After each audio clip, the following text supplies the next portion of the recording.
الهادي سيدنا محمد خاتم الأنبياء وعلى آله وأصحابه وأتباعه إلى يوم التنادي. وبعد. Baada ya kumshukuru Mwenyezi Mungu na kumtakia rehema za ziada kiongozi wa umma Mtume Muhammad sallallahu alaihi wasallam, kwanza nishukuru kwa Mwenyezi Mungu kuniweka mpaka siku hii ya leo, lakini na mimi nishukuru mara ya pili kwa kutajwa kwa jina ambalo kila mtu akitajwa ataridhika nalo, kwa kuitwa shekhe, japokuwa sina vigezo vya kuitwa shekhe, lakini kwa sababu aliyeniita jina hilo ni mwalimu wangu ambaye mimi kwa historia fupi nimeijua Qur'ani vizuri kupitia Shekhe Sokoti. Yeye ndo alinifundisha mimi Qur'ani vizuri ya tajwidi kwa kutumia muda wake na pesa yake kununulia mimi vitabu. Kitabu cha kwanza na kwenda sijui Hidayatul Mustafidi, lakini yeye ndo aliyeninunulia na kunisomesha, wallahi alhamdu, nikahifadhi chote. Kwa hiyo nimshukuru Mwenyezi Mungu, lakini na pia yeye nimshukuru. Lakini pili, tumshukuru watu wa Kiguza kwa kuendelea kupata neema ya elimu, ikiwa mwanzoni aliasisi mzee wetu Sheikh Kwangaya, lakini baada ya yeye kueleza elimu hiyo, hivi sasa walillahi alhamdu kila kukicha inaenea. Sasa hapa kila mmoja ajifunze na ajiulize, kaifa yastafidu nasu biwujudika, watu wanafaidika na nini kwa uwepo wako? Kaifa yastafidu nasu biwujudika, uwepo wako wewe watu wanafaidika na nini? Ingawa hata katika kijiji akiweko mchawi, kuna baadhi ya watu watafaidika kwa uchawi wake. Ikawa mtu kagombana na mwenzake, akamfuata yule mchawi, bwana fulani mimi ameniuza, hebu muondoe duniani, faida kwake. Lakini uiangalie faida hiyo ina hasara au ina faida. Kwa hiyo kila mmoja ajiangalie katika jamii anayoishi ana faida gani katika jamii. Huu ndio ujumbe wangu wa leo. Kaifa yastafidu nasu biwujudika, watu wanapata faida gani kwa uwepo wako? Ikiwa Sheikh Kwangaya sisi sote tulipata faida kwa kupitia yeye, aliwafundisha wazazi wetu, tukaenda na sisi walillahi alhamdu, na sisi tumetoka huku tukaenda kujiendeleza na tunaendeleza sehemu nyingine.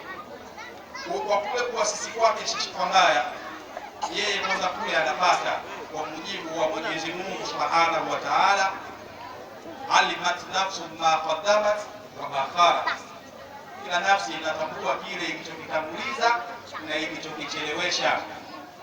Ikiwa hapa duniani utaasisi guest au bar, ukawa mwenyewe ndio unashika ile biashara yako ya guest au bar, muda wako wa kuishi duniani ukawa umeisha, ukaondoka, watoto wako wakiwa wanaendeleza ile biashara ya guest ama bar, basi tambua zile dhambi ulizokuwa ukizipata hapa duniani kule zishatangulia, lakini uko kaburini na dhambi zinakujia kule kule. Alimat nafsu ma qaddamat wa akharat. Kwa Sheikh Kwangaya ameasisi elimu huko alipo, bado anaendelea kupata kwa uwepo sisi huko duniani kila kukicha.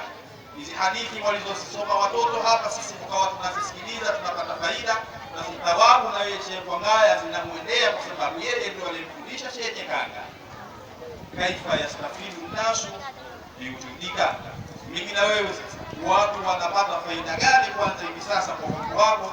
Lakini ikiwa Mwenyezi Mungu Subhanahu wa Ta'ala atatuchukua hivi sasa, watu wataendelea kupata faida gani hadi kwa wewe uko kaburini, na faida gani itakujia huko? Kwa sababu mwanadamu ndiyo kiumbe bora ambaye aliyeteuliwa na Mwenyezi Mungu Subhanahu wa Ta'ala, na ndio maana leo tuko katika kazi kwa elimu kwa ule ubora wa mwanadamu. Ndio maana Mwenyezi Mungu Subhanahu wa Ta'ala akatufadhilisha vitu vingi kwa maneno ya kwake yeye mwenyewe aliposema, a'udhu billahi minash shaitani rajim, wa laqad karramna bani adama wa hamalnahum fil barri wal bahri, kwamba tumemkirimu mwanadamu. Walaqad karramna bani adama, na watu wa lugha hapa wapo.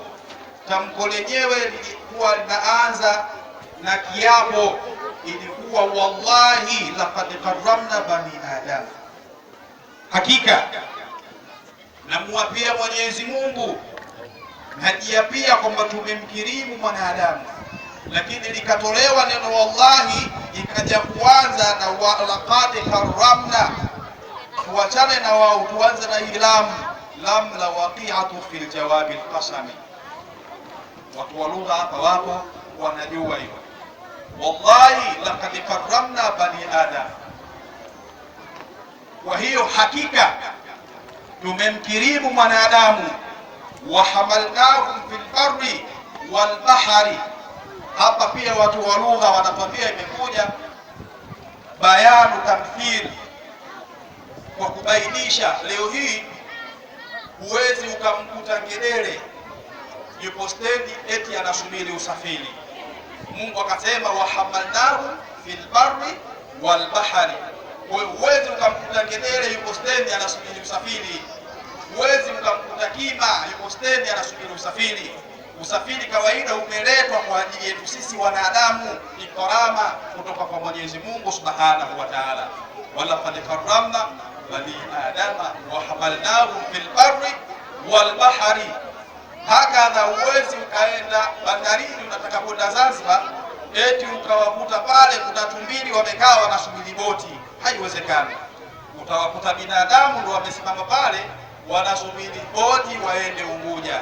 Hii yote kuonesha utukufu wa wanadamu waliopewa na Mwenyezi Mungu Subhanahu wa Ta'ala. Lakini hakuishia humo, wafadhalnahum ala kathiri, na tukamboreshea vitu vingi.